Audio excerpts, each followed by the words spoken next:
Hello, students. Mrs. Wright here with our next story where we're going to start learning about kings and queens. This story today is called King Midas and the Golden Touch. Let's talk a little bit about kings and queens today.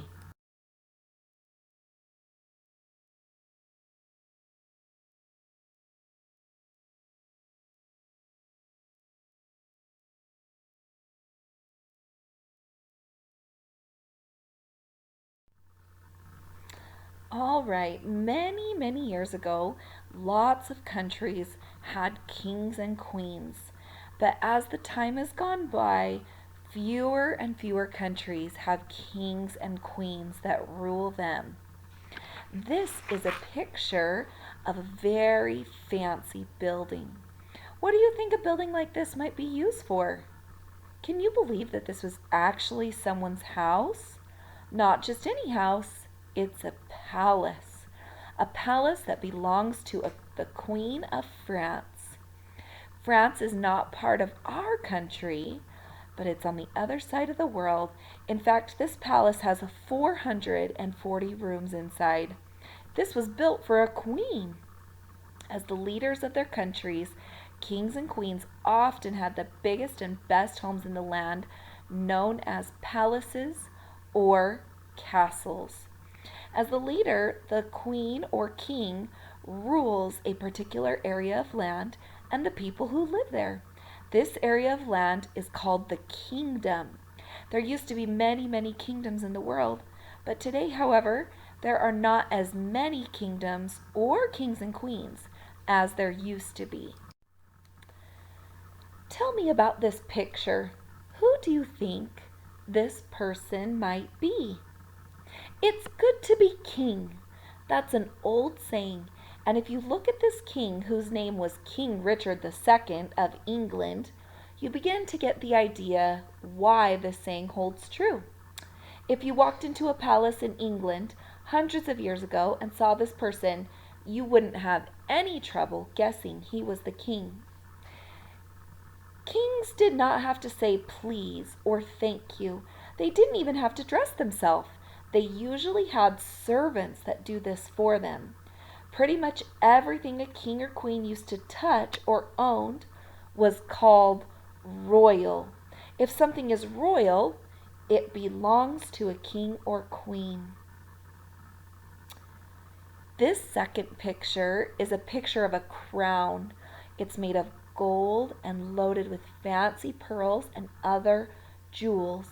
A hat like this would not be used for keeping the sun out of your eyes.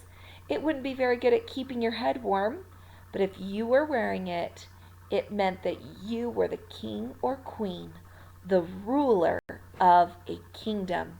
You were royalty. A few hundred years ago, it would have been nice to be a king or a queen, ruling your very own kingdom, making all the rules, the laws, everything the people had to follow. But it would have also been very difficult. Kings and queens had big responsibilities. Every day, people came to them to ask for money or advice, and every day they had to make important decisions about things that were happening in the kingdom. Now it's time for our story about King Midas and the Golden Touch. Once upon a time there lived a very rich king whose name was Midas. Although King Midas lived long ago, he was very much like some people today. He was fond of gold. He loved gold more than anything in the world. When he gazed at the gold-colored clouds of a beautiful sunset, he would wish that the clouds were real gold. If King Midas loved anything as much or more than he loved gold, it was his little daughter, who was named Marigold. When Marigold would run to him with a bunch of buttercups, King Midas would say, "Dear child, if these flowers were as golden as they looked, they would be worth picking." Buttercups are actually yellow flowers. King Midas was royal. Every day, King Midas spent many hours locked away in a dark room in the basement of the palace. In this room, he stored his treasures. Treasures can be things that are worth a lot of money, like gold. He would go there and carefully lock the door behind him. Then he would take out his bags of gold coins and pour the coins into piles and run his hands through them. As he did this, he would whisper to himself, "Oh, rich King Midas, what a happy man you are." But even as he said this, he felt that he was not quite as happy as he might be, for no matter how much he had, he always wanted more. One day, as King Midas was enjoying himself in his treasure room, he looked up and saw a strange young man who shone with a golden glow. King Midas knew that he had locked the door so that no one could get into the room, yet there stood this man. And so King Midas thought, the stranger must have some magic power. The stranger had a kind smile, so King Midas felt no fear. Then the stranger spoke to King Midas. "You are a rich man, King Midas," he said. "Yes, I have some gold," answered King Midas, "but it is not enough." "What?" cried the stranger. "You are not satisfied? Or not happy? Not content?" King Midas shook his head. "What would satisfy you?" asked the stranger. King Midas imagined one gold mountain heaped on top of one another and another, yet still it seemed not enough. But then a bright idea occurred to him, and he said to the shining stranger, "I wish that everything that I touch may turn to gold." The stranger smiled and said, "A golden touch? Are you quite sure you would be satisfied then?" "Yes, I would be perfectly happy and ask for nothing more," answered King Midas. "Then it shall be as you wish," said the stranger. "Tomorrow at sunrise you shall find yourself gifted with the golden touch." Then suddenly a great brightness filled the room, causing King Midas to squeeze his eyes shut. And when he opened them, the stranger was gone. The next morning, when the sun had hardly peeped into his room, King Midas jumped out of his bed. He touched a chair. It turned to gold. He touched the bed and a table, and they were changed to solid gold. He rushed to put on his shoes, and they turned to gold in his hands. What happens when King Midas touched things? Do they turn to gold? In great excitement, he opened the door and ran outside to the garden. He saw many roses in full bloom. He went from bush to bush and touched each one until every flower, every leaf, and every bud was changed to gold. Now King Midas was hungry, so he turned to his palace for his breakfast. He lifted his cup of coffee and sipped it, but the instant the liquid touched his lips, it turned to gold. He tried to take a bite of a boiled egg, but it too turned to gold. "I don't quite see how I am to get any breakfast," said King Midas. "Can people eat gold?" Just then King Midas heard someone crying. He turned to see Marigold enter the room, crying as if her heart would break. In her hand she held one of the roses that her father had changed to gold. "Why, my little lady," said King Midas, "what is there in this beautiful golden rose to make you cry?" "Dear father," Marigold answered, "it is not beautiful. It is the ugliest flower that ever grew. As soon as I dressed this morning, I ran to the garden to gather roses for you. But what do you think has happened? All the beautiful, sweet-smelling roses have been spoiled." Spoiled means ruined. They've been ruined. Why does Marigold think this? "My dear little girl," said King Midas, who hated to see his daughter sad, "please don't cry." Then he bent down and kissed his child. "My precious Marigold," he said. But Marigold did not answer. Alas, what had he done? The moment King Midas's lips touched Marigold's head, her sweet rosy face turned a glittering yellow color. Little Marigold was now a golden statue. King Midas cried out, wrung his hands, and wished that he were the poorest man in the world, if only he could have his daughter back again. Then he noticed someone standing in the doorway. It was the young stranger who had appeared the day before in King Midas's treasure room. The stranger still shone with a soft glow, and he smiled as he asked the king, "Well, King Midas, how do you like your golden touch?" "I am very unhappy," said King Midas. "Unhappy?" asked the stranger. "But don't you have everything your heart desired?" "No," said King Midas. "Gold is not everything, and I have lost all that my heart really cared for." Then the stranger asked King Midas, "Which of these two things do you think is worth the most? The golden touch or your own little Marigold?" "Oh, my dear child, of course," cried poor King Midas. "I would not give one hair off her head, even if you gave me the power to change this whole big earth into a solid lump of gold."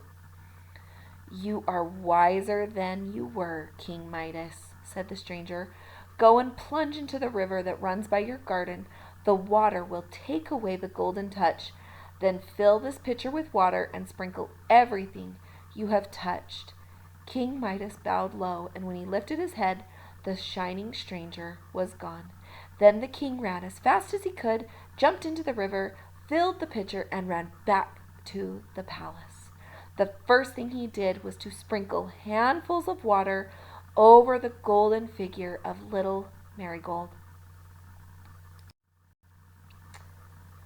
The rosy color came back into her cheeks. She looked in surprise at her father, who was still throwing water on her. "Father, father, please stop," she cried. "See how you have soaked my dress." King Midas took Marigold in his arms and kissed her. "Now I am truly happy," he said. "My dear child, you mean more to me than all the gold in all the world."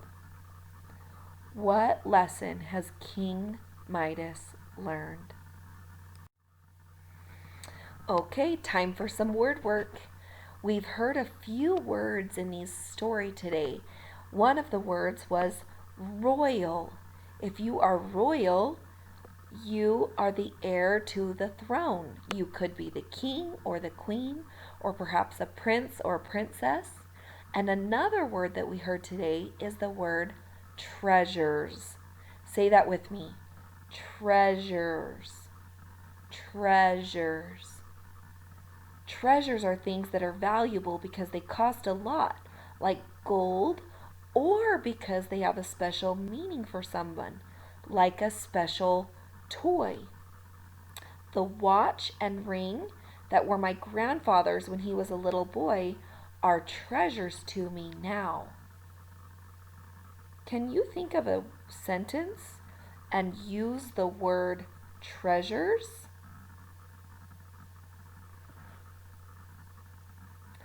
What is the word we have been talking about today? If you said treasures, give yourself a pat on the back. This word treasures is plural. See the S on the end of the word? We know that with an S it means more than one. What is the word without the S? Treasure? Good. If you are ready, it's time to stand up or sit down. King Midas had lots of treasures. I hope you're standing up. My vacuum is at my house. Is that a treasure? Probably not. You should be sitting down. King Midas wanted the golden touch to turn everything into golden treasures. Are you standing up? Good job. I hope you understand the word treasures. All right, now it's time to put this story in order. Get a scratch piece of paper and write down in a nice long line how these pictures get organized in the story. Which one came first? Which one came next? And which one was last? Pause the video right here while you write down which ones came first, and I'll show you the answers on the next page. Were you able to put this story in order? First, the king was in his counting house, counting his money. Then a stranger appeared and granted him his wish. Third, everything he touched started to turn into gold. Fourth, his daughter came to tell him that the flowers were gold. And he was so sad because he hugged her and turned her into a statue of gold. That's when the stranger came back and told him, "Run to the river and wash off this curse." And the last picture, he's back with his daughter when he realizes there are things more important than gold. That's the lesson in this story, finding out that there are things more valuable than gold. You did it! You finished the story of King Midas and the golden touch. Let's go on to the next one. Great job today, kids.